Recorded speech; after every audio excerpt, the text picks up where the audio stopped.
You know, Sai is a weird case to talk about, considering the fact that her as herself really didn't do much because, you know, she was a little kid and, you know, somehow became one of the most important goddamn things in BlazBlue.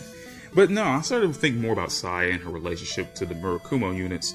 Now, obviously, they were created based off her, and you got Izanami running around spouting speeches of death and kill and murder.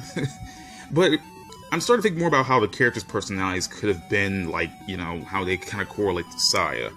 And I was going to use Izanami for this, but, you know, it's kind of weird using Izanami because, you know, A is just the body, and, you know, the feelings and her feelings are still in Izanami. But I want to talk more about the Murakumos than Izanami herself. Like, just to get that point across.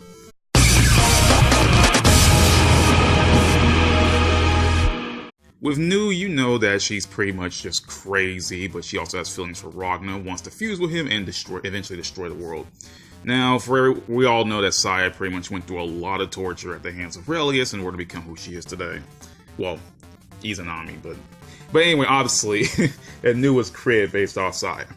So it's kind of funny that, you know, all the Murakumo units share their love for Ragna. And Noelle and Lambda, they do share those feelings for Ragna. But the thing about with Nu is that, you know, she shows more twisted, crazy love. Now, it wasn't said that Sai was kind of clingy when she was younger. She did really care for Ragna. And unlike with Noelle and Lambda, those feelings with Nu are a little bit more intense and more violent. And it's probably one of those hidden feelings within Sai that didn't really come out until Nu became a thing. And I could definitely understand that. But she didn't really have the best relationship with Jin, because Jin was always jealous of her because, you know, she used to cling on to Ragna. And the thing that gets me is, like, Nu kind of shows more about the more darker sides of Saya's personality. And it makes me think, like, okay, you get these characters split into three different sides of Saya. So Izanami is one half, the more darker feelings that she possesses for Ragna. And it makes sense when I think about it. We all of us have darker feelings within us, and it manifests as its own person, aka Nu. One thing is, I'm still trying to figure out why the hell does Nu have gray hair, but I think it's like one of those things where, like, someone says that, you know, you can get so scared that your hair turns white, or like go through so much torture that your hair turns white.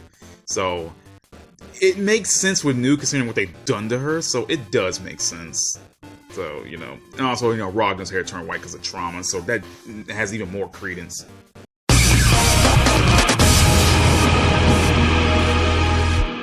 With Noelle, she's pretty much the most normal one of the batch. Now, I would say Lambda would be the most normal, but Lambda kind of has her own baggage too.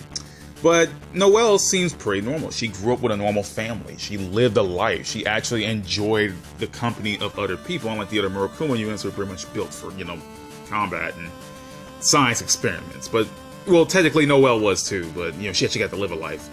And, you know, I feel like, you know, Noelle would have been, you know, Sai had she grown up normally. You know, that seemed kind of obvious right there. Like, what if Saya grew up normally? She would be Noelle. I mean, she looks exactly like Noelle down to the letter, which, you know, they made a big deal about. I mean, that's kind of obvious there. But yeah, pretty much, if Saya grew up normally, Noelle is what she would have become. But Noelle isn't completely perfect. She has her own set of baggage, you know. Mood 12 kind of stuff's like, oh no, dude, destroy the world. Dude, I hate the world, man. My God. Nah, I've kind of exaggerated a bit. But yeah, like, if Saya grew up around her brothers and she attended the military academy, had friends, like, that's pretty much, like, it's their spitting image of what Saya would have become. Noelle, pretty much. There's for me, there's no arguing that, because it seems kind of, you know, it seemed kind of obvious. Like, I mean, what other way? Now, you could have said, okay, well, Noelle becomes a nun in the end, and, you know, since Ragna, Jin, and Saya, they grew up in a church, obviously Saya would have, well, technically she did in Central Fiction because she fused back with Noelle, who is... This already happened, so I can't really say nothing. All this technically happened. Saya already fused with Noelle and became a nun, and yeah, whatever, yeah, it all pretty much happened already, god damn it.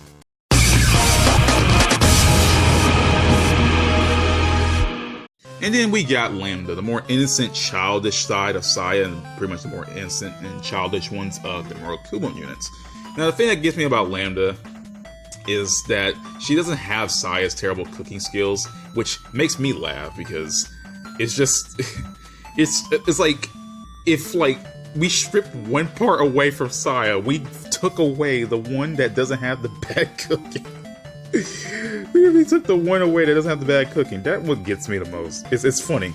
But Lambda pretty much is like more of like, she's not like, what's the word? I got it here. But she's more like the calmer, more rational one of the Murakumo units. Like, you got Noelle, who's pretty much, she can't handle a situation to save her life, really. And you got Nu, who's pretty much the angry, aggressive, like, screw this. I'm only thinking about Ragnar. But you got Lambda, who's just the more childish side of Saya that was pretty much taken away from her. You know, if Saya grew up a different way, you know, more sweet and innocent and junk like that, yeah, she could have been easily Lambda. And, you know, this is basically what a Lambda would have become, like, if she spent more time with Ragnar. Like, if like, Jen wasn't in the picture and Jen wasn't really jealous and she spent more time with Ragnar, pretty much, Lambda's what she would have become. It's pretty much like that. I would have guessed so, because with Nu, you know, Nu was pretty much experimenting on constantly, went nuts, and the only thing that she kept held dear to her was her feelings for Ragnar. That's one aspect of Saya if she was continuously tortured. Which, technically, that became Izanami, so you kind of got that argument out of the way. Noelle is what she would have become if she lived off a normal life without Ragnar and Jin. Lived there with a normal family who'd adopted her and took her in. And I feel like Lambda would have become if she just stuck by Ragnar her entire life, you know, stuff like that. You know, she showed empathy, got some of that kindness, you know, got a little Tartar as a pet. Yeah, I mean, now she has, you know, she lives a normal life now, technically, with Noelle. So that's something. I'm glad that Lambda, you know, got something good in the end, because oh my god, oh man. But yeah, I like that Lambda, like, freaking, like, her whole, like, her feelings for Ragnar was really so strong that she was like, normally she listened to all the Kokonoe's orders, but she was like, nah, I'm not gonna listen to you this time, like, Central Fiction. I was like, damn, dude. Oh, man. I love Lambda. But yeah, I feel like those would be the Murakumo units in their aspects of Saya. I just always felt like how Saya was and herself split among the Murakumo units. And as for Izanami, it's kind of, I mean, I guess Izanami would have became Saya if she really went to the just the deep end, you know, just completely given up, game over, like literally, like it you know, it's funny with Nu because Nu's already crazy, but if Saya became a much darker Nu, it would have been Izanami. Like, Izanami is pretty much rock bottom for Saya, and that's what Izanami. That's why I feel like Izanami takes place in that. She would completely have been the Saya that was just given up early and completely.